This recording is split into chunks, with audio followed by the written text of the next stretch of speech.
Hello students, welcome back to our YouTube channel. आज हम कक्षा 8 का सामाजिक विज्ञान हमारा अतीत का चैप्टर नंबर 2 व्यापार से साम्राज्य तक कंपनी की सत्ता स्थापित होती है कि क्वेश्चन आंसर को इस वीडियो के माध्यम से सॉल्व करेंगे। इससे पहले हम चैप्टर नंबर 1 के क्वेश्चन आंसर को सॉल्व कर लिया है। तो चलिए शुरू करते हैं क्वेश्चन आंसर को सॉल्व करना। सबसे पहले आपकी बुक में दिया हुआ होगा, फिर से याद करें। पहला प्रश्न है निम्नलिखित के जोड़े बनाएं। तो आपकी बुक में आपको मिलान करना होगा, तो मैंने मिलान की जगह बराबर में लिख दिया है। सबसे पहले है दीवानी, यह है भू राजस्व वसूल करने का अधिकार। फिर है शेरे मैसूर, यह है टीपू सुल्तान। फौजदारी अदालत, फौजदारी अदालत से मिलान करना है। रानी चेन्नम्मा कितूर में अंग्रेज विरोधी आंदोलन का नेतृत्व किया। सिपाही सिपोय, वॉरेन हंटिंग्स को मिलान करना है भारत का पहला गवर्नर जनरल। इस प्रकार यह है फर्स्ट क्वेश्चन का आंसर। अब देखते हैं सेकंड क्वेश्चन का आंसर। सेकंड क्वेश्चन है रिक्त स्थान भरे। इसका क्या है, बंगाल पर अंग्रेजों की जीत खालिस्तान की जंग से शुरू हुई। तो कौन सी जीत थी, प्लासी की। तो खालिस्तान में आप भरेंगे प्लासी। फिर है इसका हैदर अली और टीपू सुल्तान के शासक थे। कहाँ के शासक थे, मैसूर के शासक थे। कौन, हैदर अली और टीपू सुल्तान। फिर गए देखिए डलहौजी ने विलय नीति का सिद्धांत लागू किया। तो अगर आपको पूछा जाए कि डलहौजी ने कौन से सिद्धांत को लागू किया, तो विलय नीति को। ओके। दूसरे क्वेश्चन का घ है मराठा रियासतें मुख्य रूप से भारत के खालिस्तान भाग में स्थित हैं। तो कौन से स्थान में है, दक्षिण भाग में। फिर तीसरा क्वेश्चन है सही या गलत बताएं। क्या है इसका, मुगल साम्राज्य 18वीं सदी में मजबूत होता गया। तो यह क्या है, गलत है। फिर तीसरे क्वेश्चन का है English east India company Bharat के साथ व्यापार करने वाली एकमात्र यूरोपीय कंपनी थी। तो उत्तर क्या होगा इसका, गलत। फिर है गए महाराजा रणजीत सिंह पंजाब के राजा थे। तो सही आंसर। तीसरे क्वेश्चन का गए है अंग्रेजों ने अपने कब्जे वाले इलाकों में कोई शासकीय बदलाव नहीं किए। तो उत्तर होगा इसका गलत। अब देखते हैं फोर्थ क्वेश्चन को, यूरोपीय व्यापारिक कंपनियां भारत की तरफ क्यों आकर्षित हो रही थी। फोर्थ नंबर के क्वेश्चन का आंसर है यूरोपीय व्यापारिक कंपनियों के भारत की तरफ आकर्षित होने के निम्नलिखित कारण थे। पहला है यूरोपीय कंपनियों ने भारत के साथ व्यापार में अपार संभावनाएं देखी। दूसरा, यूरोपीय देशों में भारत की अनेक वस्तुओं की भारी मांग थी, जैसे कपास, रेशम, काली मिर्च, लौंग, इलायची और दालचीनी इत्यादि। वे भारत में कम कीमत पर सामानों को वापस यूरोप जाकर उन्हें ऊंची कीमतों पर बेच सकते थे। इन्हीं व्यापारिक संभावनाओं के कारण यूरोपीय कंपनियां भारत की ओर आकर्षित हो रही थी। तो ये 3 प्रमुख कारण हैं यूरोपीय कंपनी का भारत की ओर आकर्षित होने का।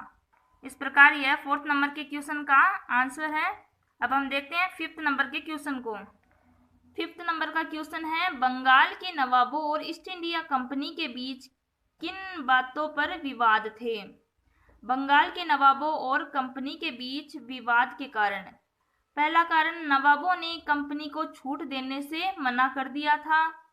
दूसरा कारण है नवाबों ने कंपनी को व्यापारिक अधिकार देने के लिए बहुत अधिक धनराशि की मांग की थी। चौथा कारण है नवाबों ने कंपनी को सिक्का ढालने का अधिकार देने से भी मना कर दिया था। और चौथा है नवाबों ने कंपनी पर टैक्स या फिर कहें कि कर अदा नहीं करने के साथ साथ अपमानजनक पत्र लिखने का आरोप लगाया। पांचवा कारण है कंपनी ने भी नवाबों पर निम्नलिखित आरोप लगाए कि नवाबों के स्थानीय अधिकारी कंपनी के व्यापार को नष्ट कर रहे हैं। कंपनी को किलेबंदी के विस्तार व पुनर्निर्माण की अनुमति नहीं दी जा रही थी। इस प्रकार यह 5 प्रमुख कारण हैं बंगाल के नवाबों और ईस्ट इंडिया कंपनी के बीच विवाद के। यह था फिफ्थ नंबर के क्वेश्चन का आंसर।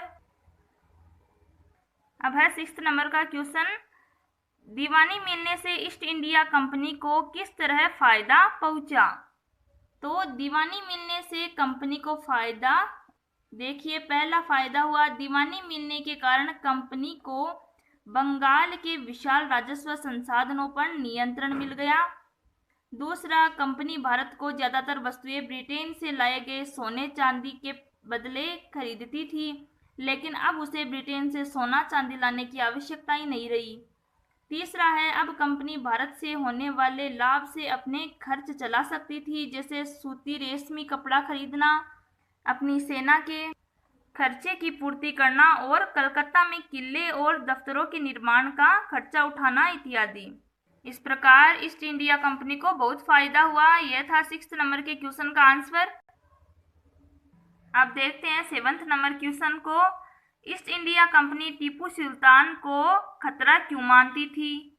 आंसर है इसका, टीपू सुल्तान को कंपनी द्वारा खतरा मानने के कारण, पहला कारण, मालाबार तट पर होने वाला व्यापार मैसूर रियासत के नियंत्रण में था, जहां से कंपनी काली मिर्च और इलायची खरीदती थी। टीपू सुल्तान ने अपनी रियासत के बंदरगाहों से होने वाले निर्यात पर रोक लगा दी थी।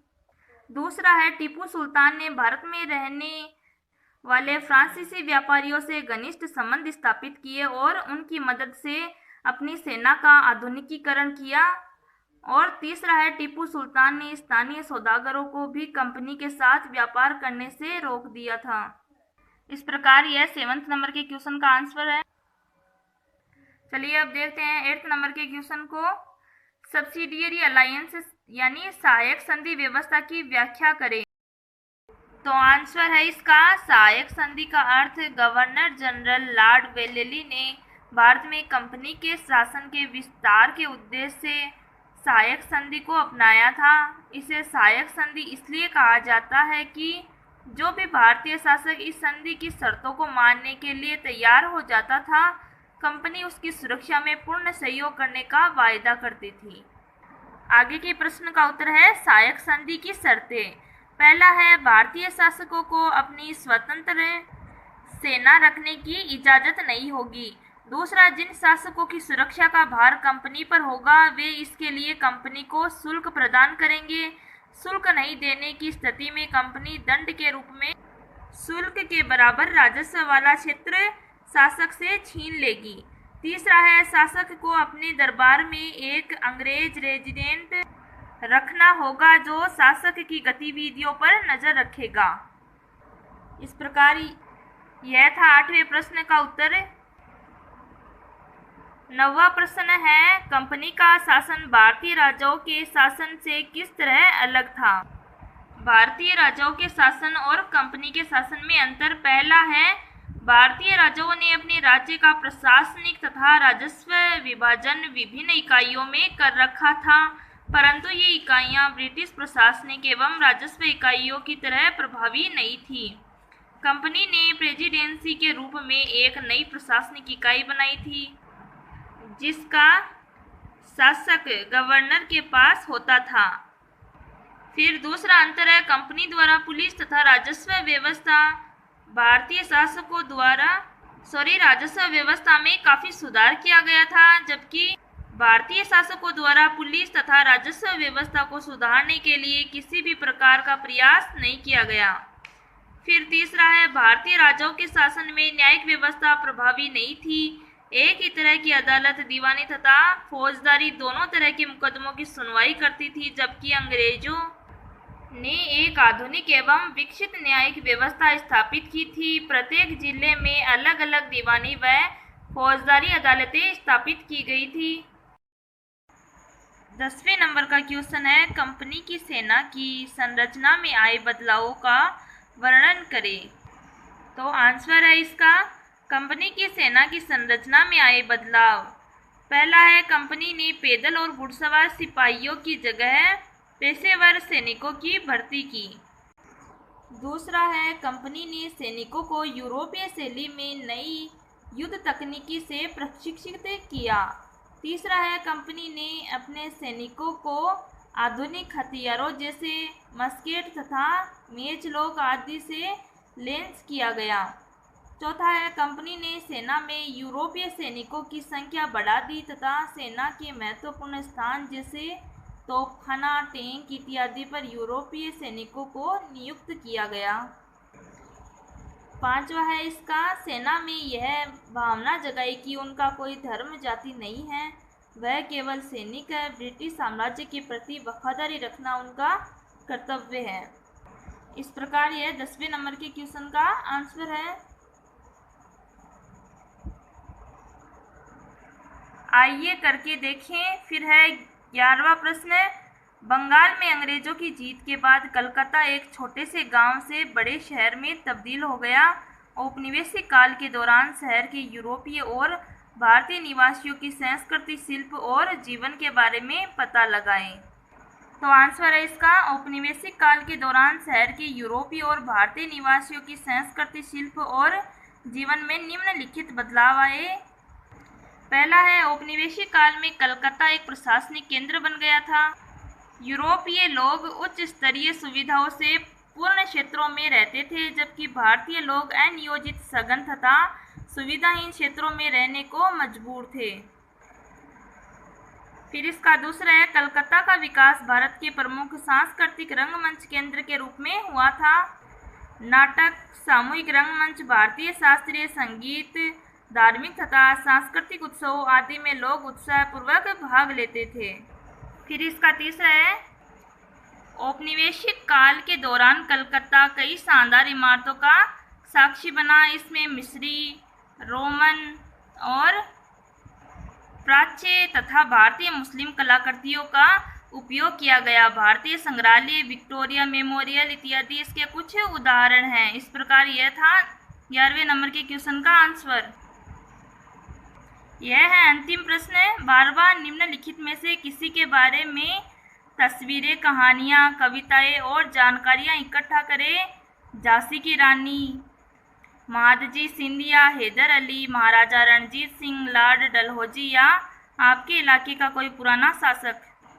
इनमें से किसी एक के बारे में आपको बताना है, तो हम एक को चुनते हैं, वह है महाराजा रणजीत सिंह। तो आंसर होगा इसका, महाराजा रणजीत सिंह का जन्म पंजाब के राज परिवार में हुआ था। उन्हें 1801 में पंजाब का महाराजा घोषित किया गया था। वे एक महान शासक थे। उन्होंने अपनी प्रजा को अभिव्यक्ति एवं उपासना की स्वतंत्रता दे रखी थी। उन्होंने सभी धर्मों का सदैव सम्मान किया। इस प्रकार यह 12वें प्रश्न का उत्तर है एवं दूसरे चैप्टर का अंतिम प्रश्न है। आई होप आपको वीडियो पसंद आई होगी। वीडियो को लाइक, शेयर और सब्सक्राइब जरूर करें। धन्यवाद।